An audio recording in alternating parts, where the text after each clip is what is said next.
Et salut! Bonjour, bonjour, j'espère qu'on m'entend bien. On va commencer tranquillement aujourd'hui, en attendant que les habitués nous rejoignent.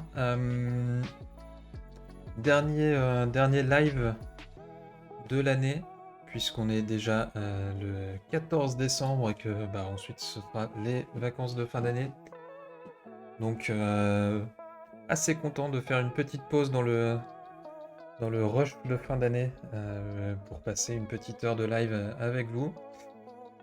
Voilà, alors aujourd'hui, quelques sujets, je pense qu'on n'aura pas le temps de tout voir, mais quelques sujets qui vont nous intéresser pour poursuivre dans la lancée de ce qu'on a fait la semaine dernière, c'est-à-dire un petit script d'interrogation de l'API Google PageSpeed. Et bien tout simplement, on va essayer deux choses. La première, c'est essayer de sauvegarder proprement nos données dans une base de données, on verra ça. Et puis la deuxième, c'est également rajouter un module de logging un petit peu plus intelligent, on va dire. Donc on verra que les logs, ça concerne pas forcément que les logs d'accès serveur dont on a l'habitude en SEO, mais également tout un tas d'autres informations et d'autres formats. Donc je suis pas sûr qu'on ait le temps de tout voir aujourd'hui, mais peu importe.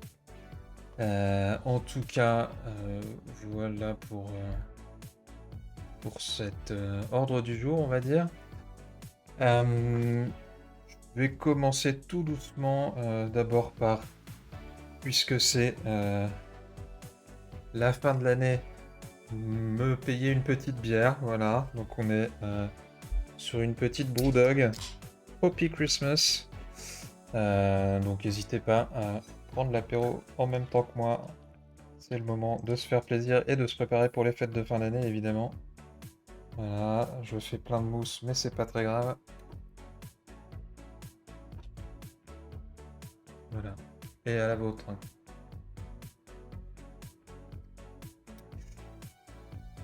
Hop, alors, on va basculer sur la scène principale. Du coup, la semaine dernière, pour rappel, on avait avancé sur ce script qui interroge l'API Google PageSpeed et va récupérer du coup différentes informations. Donc on s'est contenté pour l'instant du score overall et puis du time to first byte. On pourrait évidemment aller sur le même modèle, récupérer d'autres informations. Rien de bien méchant. Vu que c'est pas forcément le truc le plus important, on va se contenter de ça pour l'instant. Alors j'ai juste fait une petite modification, puisqu'on est passé par un fichier de configuration avec config parser pour intégrer notre clé d'API. J'en ai profité également dans ce même fichier de configuration pour ajouter également l'URL de PageSpeed qu'on appelle. Voilà, du coup, on peut maintenant se passer de cette variable globale qui est jamais très propre et qui est pas très intéressante, et surtout qui maintenant n'est plus utilisée puisque on appelle directement cette variable issue de notre fichier de configuration. Donc ça permet de rendre les choses un petit peu plus propres, de limiter le nombre d'endroits où il va falloir éventuellement aller mettre à jour des informations, puisque une URL d'API ça peut évoluer. Dans le cas de PageSpeed, c'est assez peu probable que ce soit le cas, mais sait-on jamais. En tout cas, ce qui pourrait évoluer, on en avait un petit peu parlé la semaine dernière très rapidement, c'est que aujourd'hui on est sur la version 5 de cette API. Précédemment, comme je l'avais dit, moi j'avais travaillé sur la version 4, et puis évidemment il y en a eu d'autres avant. Et il y en aura probablement d'autres dans le futur.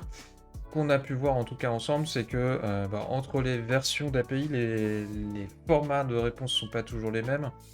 Et du coup, on risque d'avoir du code qui n'est pas compatible avec les nouvelles versions d'API. Donc il y aura peut-être justement cette logique d'aller récupérer les infos qu'il faudra mettre à jour.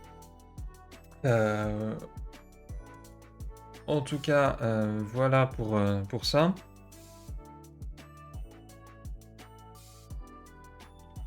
Et puis comme je disais, on a deux autres sujets, à traiter. Le premier, au-delà de nettoyer un petit peu le code, c'est de réfléchir à la manière dont on va stocker ces données-là et peut-être, envisager différentes manières de les stocker.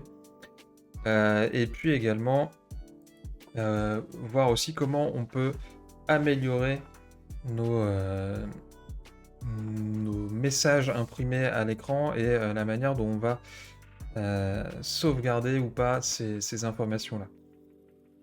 Aujourd'hui, alors, hop, faut que je me mette sur le bon bureau, le voilà. Aujourd'hui, ici, je lance le script avec du coup les URL qui sont dans mon fichier. Bon, ça va mettre un petit peu de temps, mais surtout, on a configuré le script pour que il affiche un certain nombre d'informations directement dans la ligne de commande. C'est un petit peu long, mais voilà. Donc là, j'ai par exemple les résultats pour la première URL que j'appelle. Et puis dans quelques secondes, j'espère, j'aurai celle des suivantes. Le souci, c'est que déjà, je ne sais pas forcément de quelle URL il s'agit, donc ça, c'est pas très malin, mais relativement simple à améliorer. Et puis surtout, c'est juste imprimé à l'écran, il n'y a rien qui est sauvegardé. Et du coup, on peut réfléchir à différentes manières de garder ces informations-là proprement, on va dire. Alors, une des manières simples et qu'on a déjà vu ensemble, c'est le fait de tout simplement sauvegarder les informations dans un fichier CSV, par exemple. Donc, on va pas revenir sur ça aujourd'hui parce que on l'a déjà fait. Moi, ce que je vous propose de faire, c'est de mettre en place une petite base de données qui va nous permettre du coup de sauvegarder tout ça et puis également d'historiser nos informations, puisque là on est sur une donnée qui est ponctuelle, mais ce qui va être intéressant avec une donnée de WebPerf, c'est également de voir comment tout ça évolue dans le temps. Donc si on peut l'historiser directement dans une base de données, ce sera toujours plus pratique pour nous. Alors, en termes de base de données, il y a plein de manières de faire plein de choses. Moi, j'ai l'habitude d'en utiliser deux types qui sont très très similaires, mais qui ont quelques légères différences quand même. La première, c'est des bases de données MySQL, parce que c'est un grand classique. Je pense que ça doit faire une quinzaine d'années au moins, si ce n'est pas plus, que j'utilise MySQL. Et maintenant MariaDB qui a pris un peu le relais, on va dire, dans le monde de l'open source, mais qui est juste un fork, on va dire. L'autre type de base de données dont j'ai l'habitude de me servir actuellement, c'est tout simplement Google BigQuery. Pourquoi BigQuery? Parce que c'est assez pratique pour pouvoir récupérer ensuite les données très facilement dans un Data Studio. On devrait dire Looker Studio maintenant, puisqu'il y a un connecteur évidemment natif entre BigQuery et Looker Studio. Donc tout ce que vous stockez dans BigQuery est très très facile à récupérer dans cet outil de dashboarding. Aujourd'hui, moi j'ai surtout envie de me concentrer du coup sur SQL parce que ce sera peut-être un poil plus complexe, mais en même temps un peu plus facile à mettre en place puisqu'on va pouvoir travailler en local.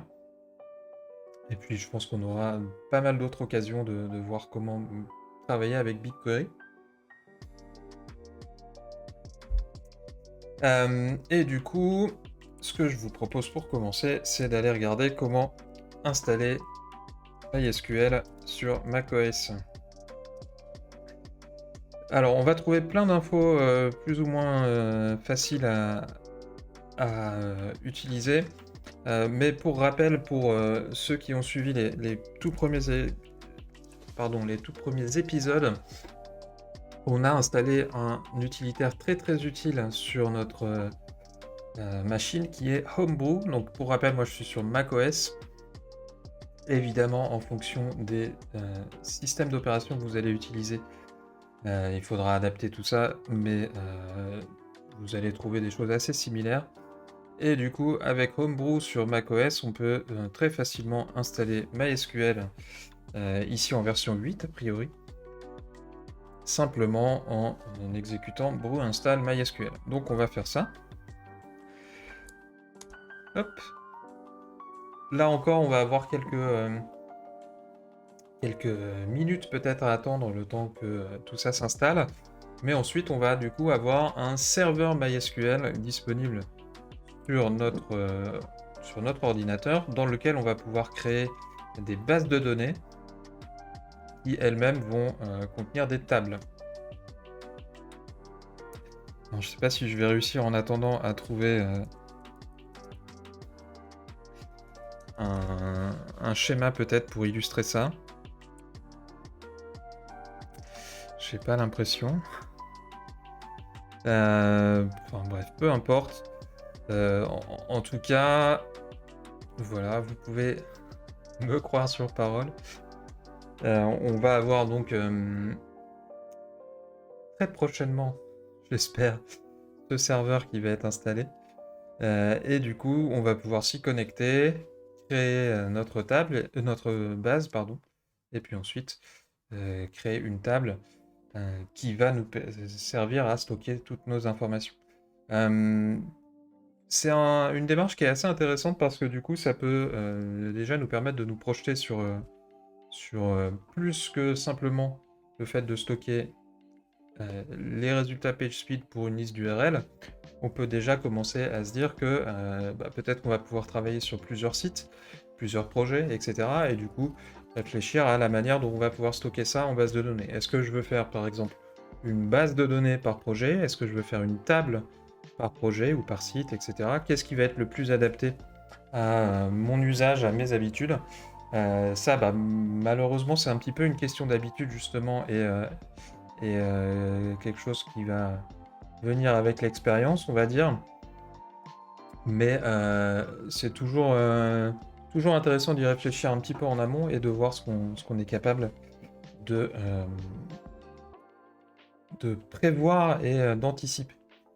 Bon, alors je vois que ça met quand même pas mal de temps là, je sais pas ce qui se passe.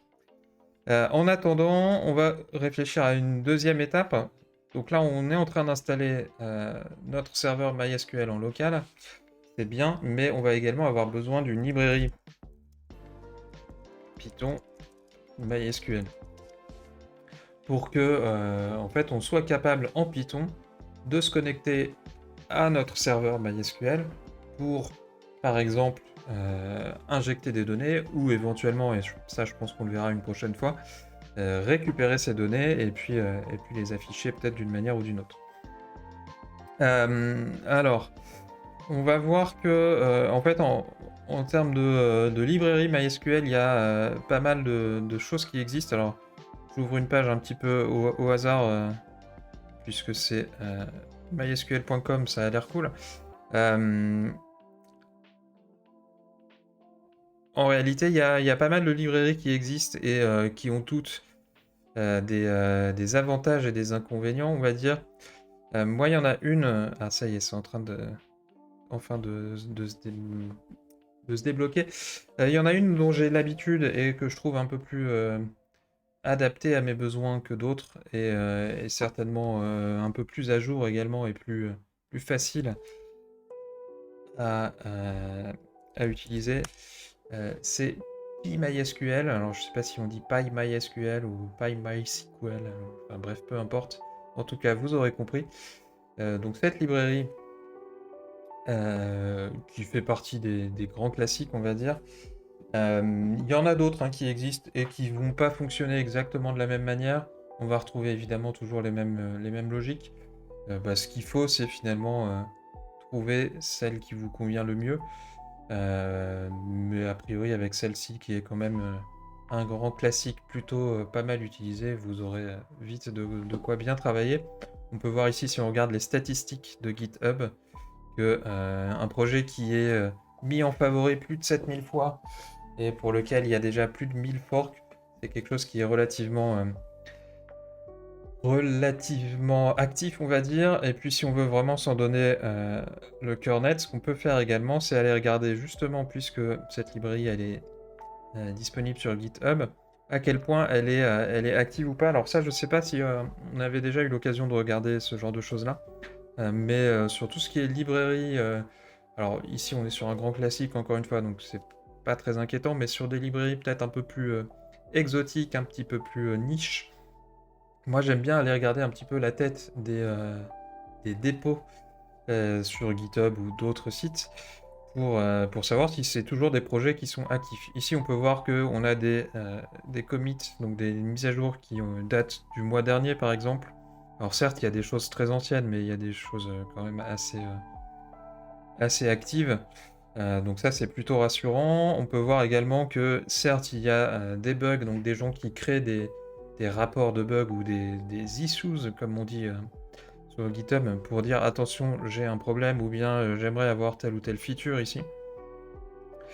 Il y en a qui sont relativement anciennes là, a priori, puisque j'en ai une qui a été ouverte en 2014 et qui n'a pas l'air d'avoir été traitée. Mais je vois quand même que il y a des gens qui répondent aux problématiques, et puis il y a également quand même beaucoup plus de sujets qui ont été marqués et ensuite traités et fermés que de sujets qui restent ouverts sans réponse. Je peux voir qu'il y en a qui sont vraiment traités de manière relativement récente, puisque c'est des choses qui ont été fermées dans les derniers mois. Donc, grosso modo, sur ce dépôt PMySQL, on a des éléments plutôt rassurants sur le fait de faire appel à une librairie qui est active, avec un vrai support potentiel derrière. L'autre avantage ici, c'est que, comme je l'ai dit, on est sur une librairie assez classique en Python, donc sur laquelle on va trouver très facilement de la documentation, des tutoriels, etc. Maintenant que j'ai dit ça, peut-être que voilà, notre serveur est installé, donc on peut voir qu'il a téléchargé plein de trucs, il a installé plein de choses, peu importe. On peut voir également qu'on a quelques petits messages qui nous sont adressés. Le premier, c'est que on a installé MySQL sans mot de passe pour le compte administrateur principal, le compte root. Donc ici, si j'étais sur un serveur de production, on va dire, ou en tout cas quelque chose que je voudrais sécuriser un petit peu, bah, il faudrait que j'exécute cet utilitaire pour sécuriser mon installation et tout simplement rajouter un mot de passe pour éviter que n'importe qui puisse se connecter à mon compte super administrateur. Il y a également d'autres éléments, si vous travaillez sur un serveur à distance, par exemple MySQL, à prendre en compte, comme le fait d'autoriser telle ou telle IP, par exemple, à se connecter pour injecter ou lire des données. Tout ça, c'est un sujet qui est un peu spécifique sur lequel je ne vais pas m'attarder parce que je suis pas là pour faire un cours de SQL ou de hosting d'ailleurs. Mais en tout cas, voilà, il faut y penser. Ici, on est sur notre machine en local, donc on n'a pas trop de soucis à se faire. On va simplement tester le fait qu'on arrive bien à se connecter. Ah, et du coup, on a un souci, donc ça tombe bien. Pourquoi ça ne marche pas? Bonne question. Alors, dans ces cas-là, ce qu'on peut déjà tester, c'est de redémarrer le serveur, peut-être.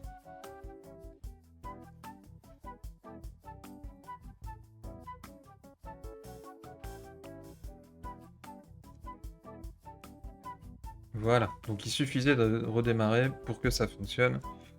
Et du coup, je vois que j'ai bien des bases de données par défaut qui sont accessibles.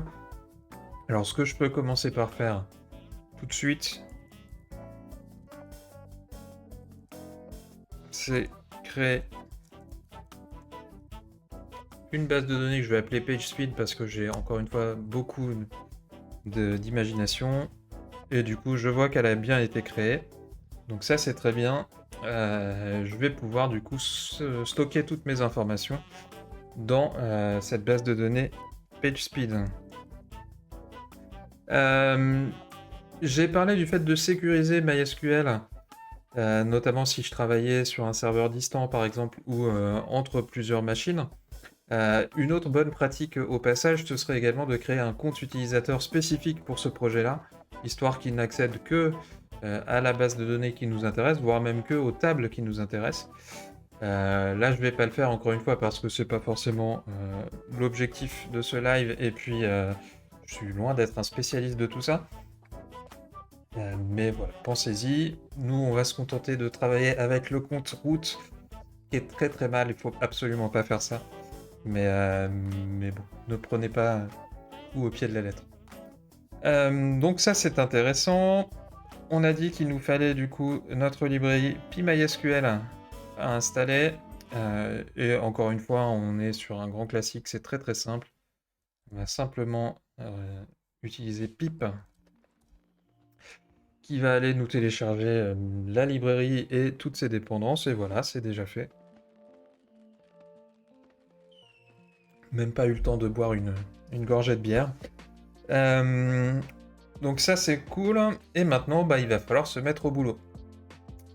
Donc pour ça, on va retourner dans notre script.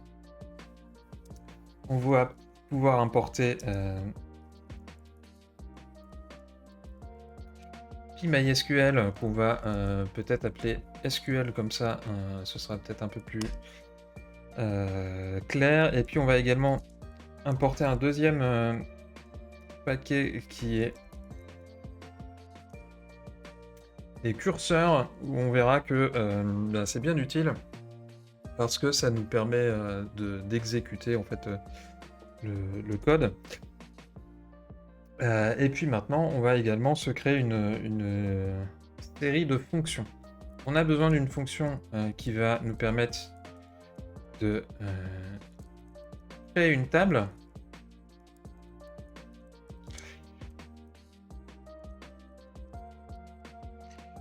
Hop, je vais passer pour l'instant le contenu de ces fonctions-là. On verra ça plus tard.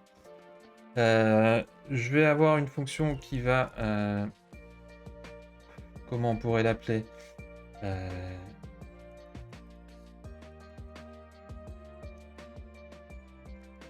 sauvegarder dans MySQL. Donc elle aussi, elle va avoir besoin d'un certain nombre de variables sur lesquelles je vais revenir plus tard. Voilà. Et puis, qu'est-ce que je vais pouvoir imaginer d'autre? Je réfléchis, mais a priori, je pense que j'ai tout ce qu'il me faut.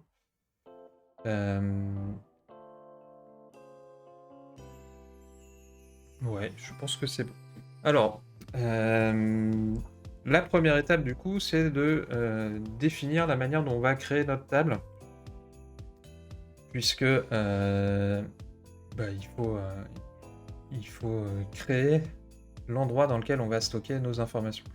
Donc là, aujourd'hui, qu'est-ce que j'ai comme données? Je vais avoir une URL qui est du coup l'URL que je teste dans l'API Google PageSpeed. Je vais avoir les deux scores qui sont Overall Score et puis Time to First Byte, qui sont a priori des valeurs à virgule. Je pourrais évidemment en rajouter d'autres si je récupérais davantage d'informations dans les résultats de mon appel API.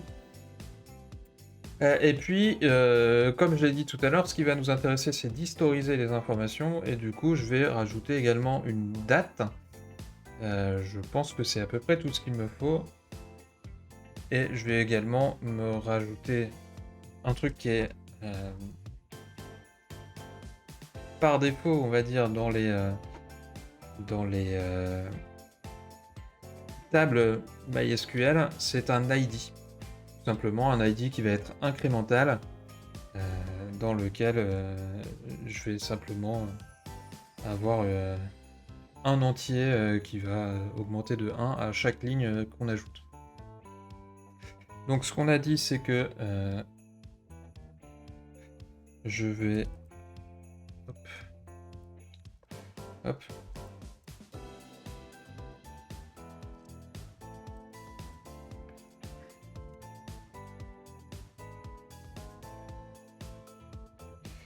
Hop. Qu'est-ce que j'ai fait là? Ah oui, alors j'appuie pas au bon endroit sur mon clavier, donc ça ne marche pas. Ah voilà.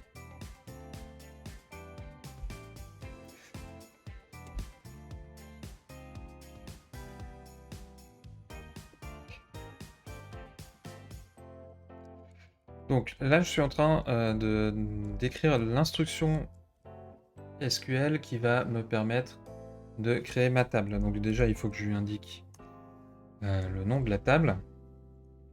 Et puis ensuite, je vais pouvoir détailler.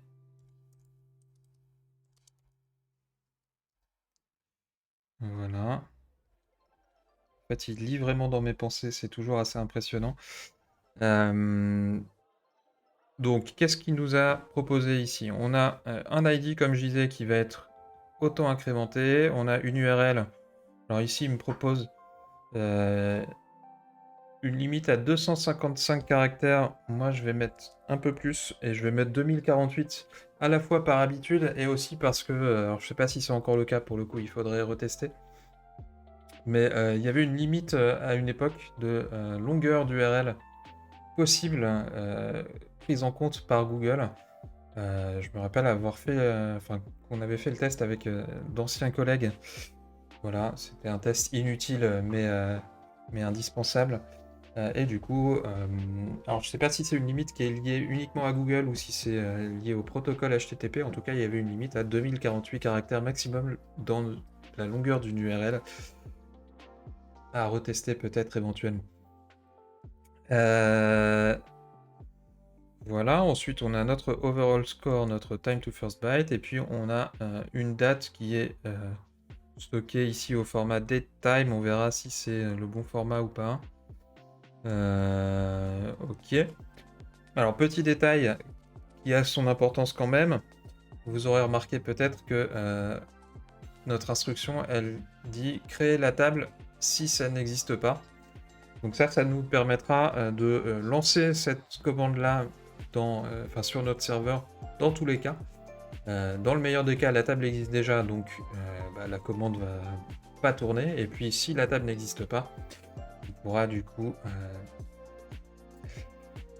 créer la table qui nous manque. On va rajouter quelques infos quand même. Alors moi, par défaut, alors là, il me propose des trucs qui sont pas trop mal. Je vais les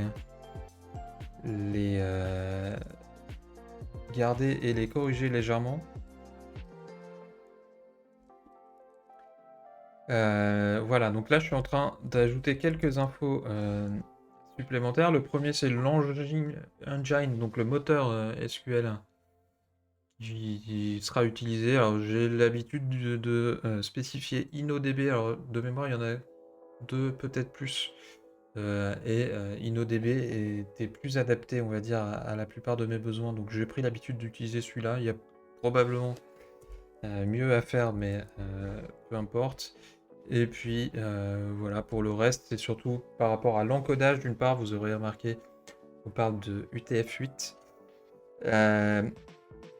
Et pour finir, l'incrémentation pour dire que il faut incrémenter de 1 en 1. Voilà, là, rien de bien méchant. Donc ici, on a notre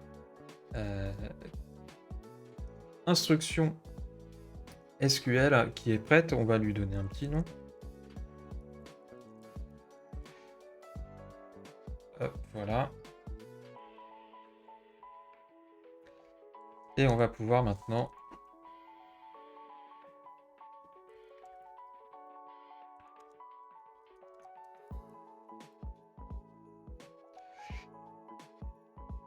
c'est vraiment très pratique Copilot parce que du coup j'ai à peine besoin de taper quoi que ce soit.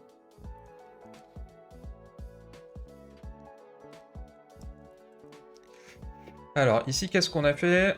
Tout simplement on lui dit essaie d'exécuter ça. Donc crée un curseur qui va se connecter à la connexion qu'on va te fournir. Donc la connexion qui fait partie des variables que je passe à ma fonction. Essaie d'exécuter la commande SQL que je t'ai donnée, et puis faire un commit, c'est-à-dire exécute pour de vrai la commande, pour voir si ça marche. En pratique, souvent, on va avoir un format en try except. Ici, en fait, alors je pourrais mettre une exception pour dire ah bah il y a eu une erreur lors de la création de la table, mais en grande majorité, les erreurs, elles vont venir du fait que bah, tout simplement la table existe déjà, donc on ne peut pas la créer. C'est pour ça que on va utiliser une deuxième partie de cette structure try except, qui existe aussi d'ailleurs pour d'autres structures en Python, et qu'on a peu l'habitude d'utiliser, qui s'appelle finally, et qui, comme son nom l'indique, va s'exécuter à la fin de l'instruction, quel que soit ce qui s'est passé auparavant. Ici, c'est une convention que vous retrouvez si vous allez regarder quelques tutos de PyMySQL assez facilement, qui dit simplement, bon ok, tu vas recevoir une erreur probablement, parce que notre table est censée déjà exister, mais en fait on s'en fout, donc tu peux passer à autre chose. C'est aussi habituellement dans ce genre d'endroit qu'on va pouvoir clore notre connexion, par exemple. Ici, c'est pas le cas parce qu'on va s'en servir par ailleurs. Mais du coup, ça nous permettrait de gérer des choses.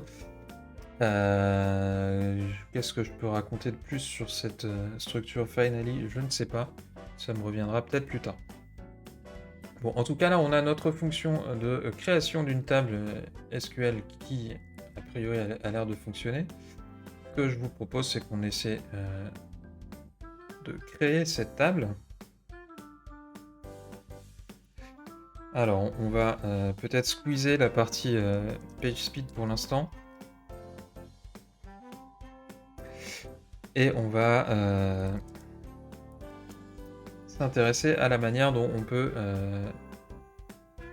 d'une part, se connecter à notre serveur MySQL, et puis d'autre part, exécuter notre fonction bien recherchée, on va dire.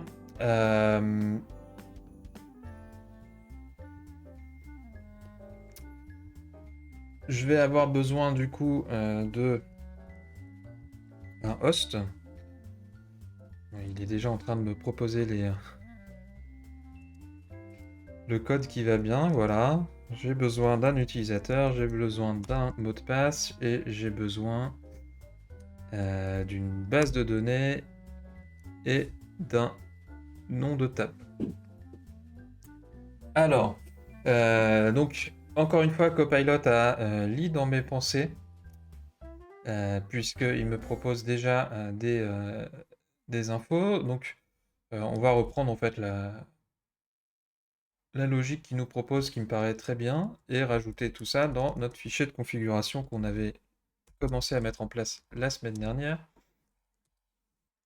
Hop, donc on a dit qu'on avait... Je vais reprendre quand même... Ok, donc on a host, user, password, database, je crois qu'il l'a appelé DB, et puis table name. Je vais vérifier que c'est bien ça. Oui, c'est bien ça. Donc le host, ce sera localhost pour l'instant. Le user, ce sera root. Le mot de passe, il n'y en a pas. La base de données, je l'ai appelée PageSpeed. Et puis on va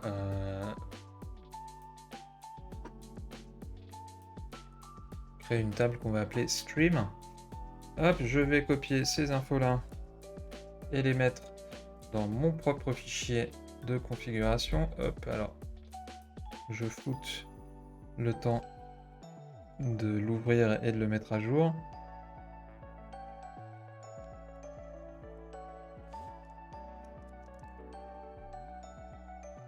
Voilà.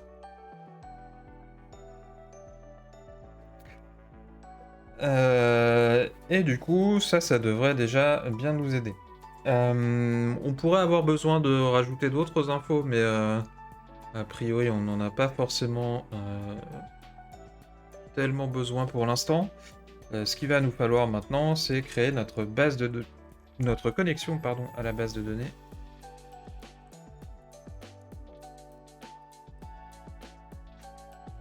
Hop.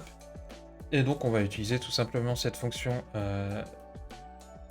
SQL.connect à laquelle on va fournir notre host, notre user, notre mot de passe, notre base de données, et puis en fait c'est tout.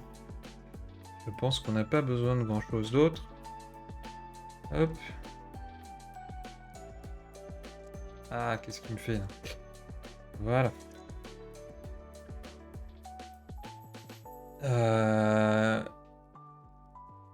Et a priori, on peut d'ores et déjà lancer notre fonction de création de table.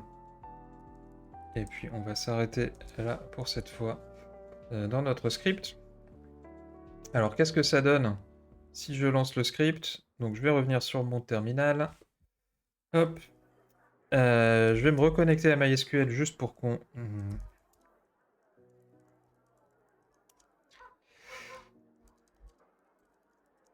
soit bien tous d'accord. Donc là, je suis sur ma base de données PageSpeed et on peut voir qu'il n'y a aucune table pour l'instant. Ok, très bien. Je sors de MySQL.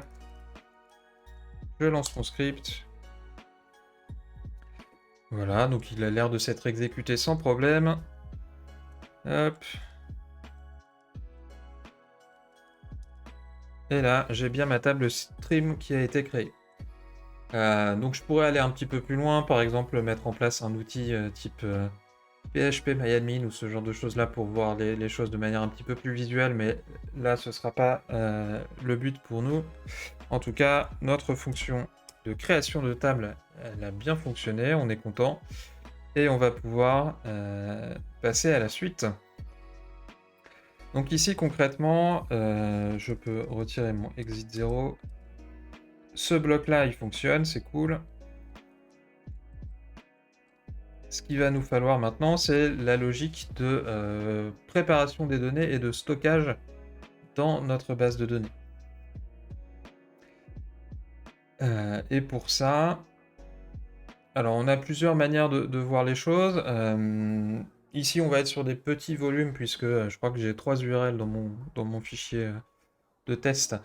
Donc je pourrais par exemple me contenter, entre guillemets, dans la boucle qui fait appel à l'API PageSpeed, à chaque fois que je récupère des résultats, tout simplement les envoyer directement à mon serveur MySQL pour qu'ils soient tout de suite stockés. Ça c'est intéressant, ça a notamment un intérêt, c'est que si le script va planter pour telle ou telle raison sur une URL, tout ce qui aura été fait avant, aura déjà été sauvegardé, donc c'est plutôt cool. Et ça permet de ne pas avoir à refaire ce qui a déjà été fait, au risque que ça replante, etc. Donc ça, c'est une des stratégies qu'on peut envisager. Une autre stratégie qui est possible, c'est de tout stocker à la fin. Ça peut être mieux dans certains cas parce que ça évite de faire trop d'appels au serveur ou à l'API qu'on va utiliser pour stocker. Par contre, ça veut dire que si au milieu de l'exécution, notre script il a planté, tout ce qui aura été fait, on va l'avoir perdu. Et ça peut être dommage. Et puis après, il y a une troisième solution que vous verrez à utiliser, notamment en fonction des volumes de données qu'on va traiter et des outils en relation. Il y a pas mal d'outils, ça va être le cas notamment avec BigQuery par exemple, qui vont nous inciter à, au lieu de stocker les lignes une par une, les envoyer par lot. Souvent on va envoyer 10, 20, 100 ou 1000 lignes d'un seul coup. Ça permet d'avoir un petit peu un mix entre les deux solutions précédentes que j'ai évoquées, c'est-à-dire à la fois une sauvegarde régulière des informations pour que si jamais le script plante, on ne perde pas l'intégralité de ce qui a été fait auparavant, et puis d'un autre côté, on va aussi éviter de trop solliciter et de faire trop d'appels à notre serveur ou à notre API de stockage. Voilà, donc ça, on aura peut-être l'occasion de mettre en pratique ce genre de stratégie par la suite.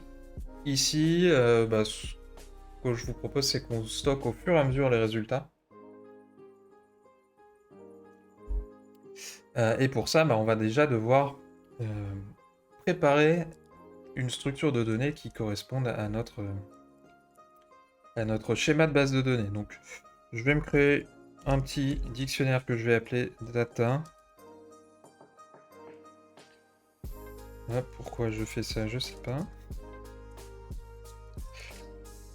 Alors, notre URL, c'est effectivement la variable URL. On a un overall score, on a un time to first byte, et on a une date. Alors, je sais pas pourquoi il me propose cette instruction-là, mais ça m'intéresse pas trop. C'est bien comme ça qu'on a appelé nos trucs, hein. Oui, ok. Alors, on a une date, et ici, on aurait plusieurs manières de faire les choses en Python pour récupérer la date du jour, par exemple. Je crois pas qu'on ait déjà traité ce genre de choses-là. Mais grosso modo, moi, je suis amené, on va dire, à utiliser deux librairies. La première, c'est datetime, et la deuxième, c'est timestamp, qui font des choses un peu différentes, mais qui, dans les deux cas, vont nous permettre de traiter des infos de date. Dans les deux cas également, ça fait partie du noyau de Python, donc il n'y a pas besoin d'installer quoi que ce soit de supplémentaire. Alors c'est bien parce que je tape, pardon, hop, je tape timestamp Python et on me propose la documentation de datetime. C'est bien, mais c'est pas la même chose. Peu importe.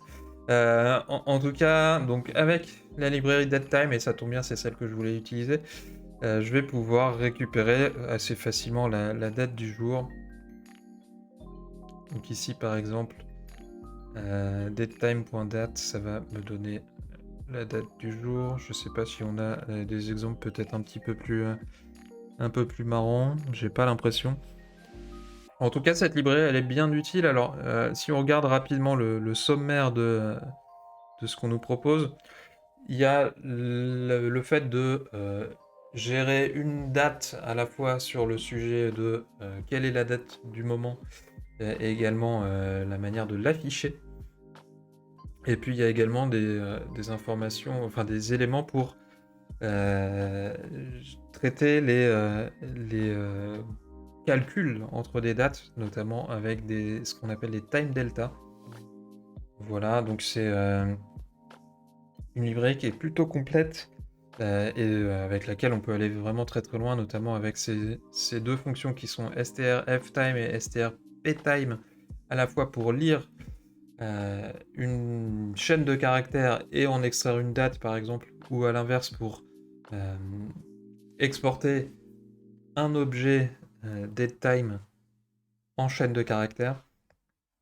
Voilà, donc avec toutes les options de configuration qu'on a pour choisir d'afficher, par exemple ici, l'année sur 4 ou sur 2 chiffres, etc. etc., etc. Donc c'est vraiment, là encore, un grand classique de Python et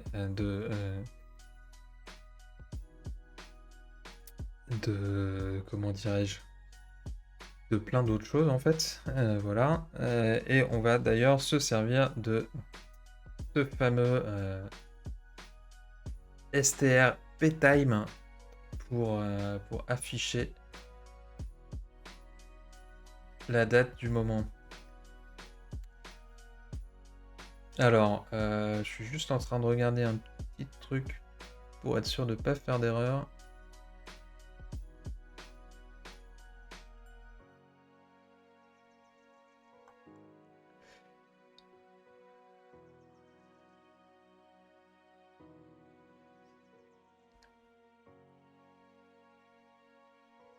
Non, bah tout a l'air ok.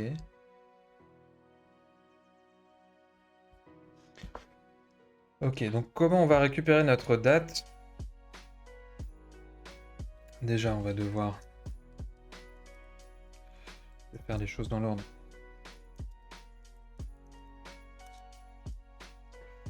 Hop, on va devoir importer notre date et puis je peux le faire dès le départ, hein.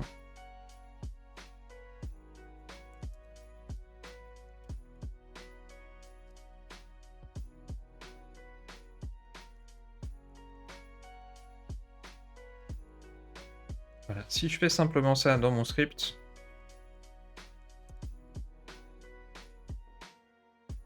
alors j'ai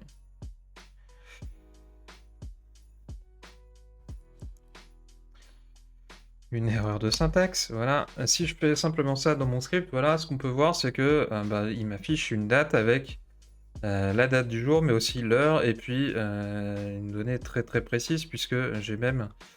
Alors c'est même pas des millisecondes, je sais pas jusqu'à quel niveau on descend, mais en tout cas c'est beaucoup trop précis par rapport à ce que j'ai envie de faire. Moi, ce qui m'intéresse, c'est tout simplement d'afficher la date sous format année, mois, jour. Ça suffira largement pour ce que je veux faire. Du coup, il va falloir que je retravaille un petit peu cette date avec du coup la fameuse strptime. Voilà, donc là on me propose un format qui afficherait la date mais également l'heure. Ça ne m'intéresse pas. Hop. Ouais, je veux simplement faire ça. Hop. Qu'est-ce que ça change du coup si je fais ça? Ah oui,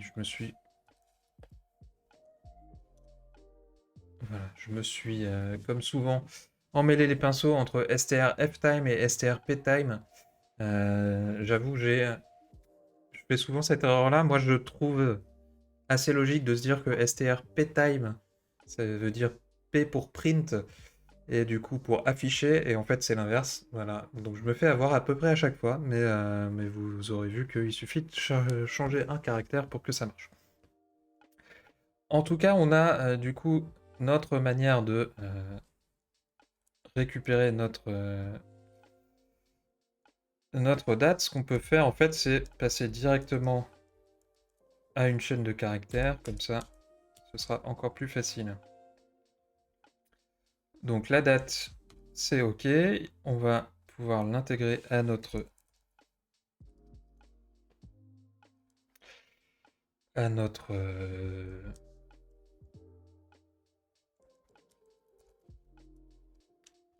structure de données. Par contre, ce qu'on n'a pas encore géré, c'est le stockage dans MySQL. Pour ça, en fait, on va retrouver un petit peu la même structure que tout à l'heure. Donc, j'ai une structure de données que j'ai appelée data.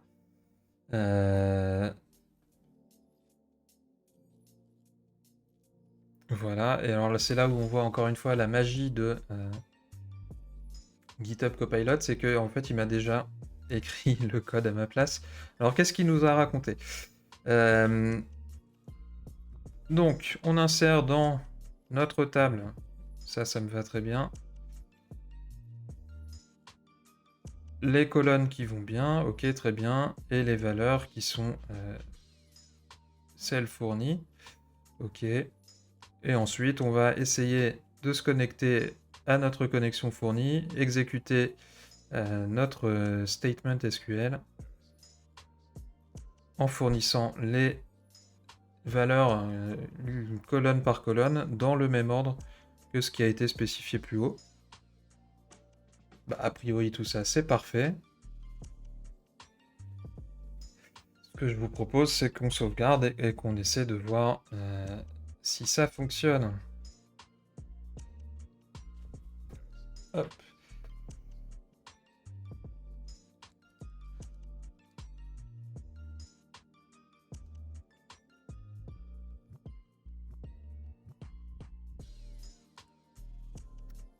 Allez, c'est parti.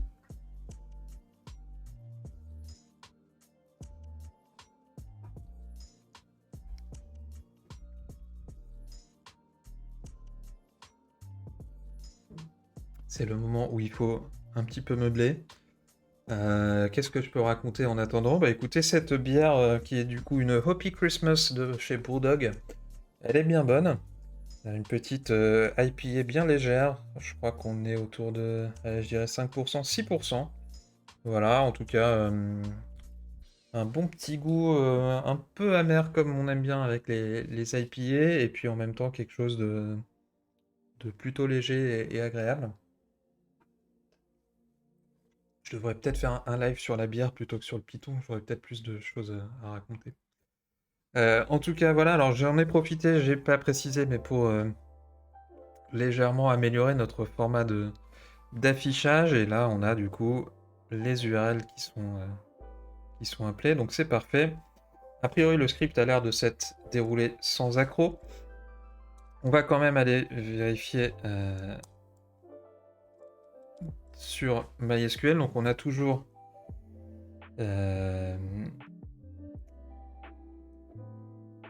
notre table qui a été créée. Je crois que c'est comme ça qu'on tape. Voilà, parfait. Et du coup, bah, on a aussi nos données qui sont bien stockées. Voilà. Donc j'ai bien pour chaque ligne une URL avec le score, le time to first byte, etc. On peut voir que assonance.agency, alors je crois que c'est hébergé sur Wix.